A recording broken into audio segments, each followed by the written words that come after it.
చంద్రబాబు నాయుడు గారు మన ప్రియతమ ప్రధాని గారికి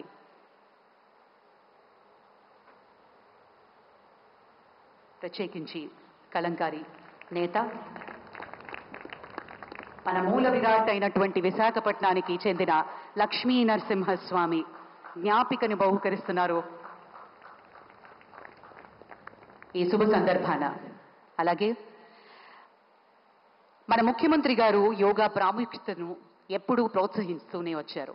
మందుల మీద ఆధారం తగ్గించేందుకు, మానసిక స్పష్టత పెంచేందుకు, సమాజాన్ని కలిపేందుకు యోగా ఎంతో ముఖ్యం అని నిరూపించారు.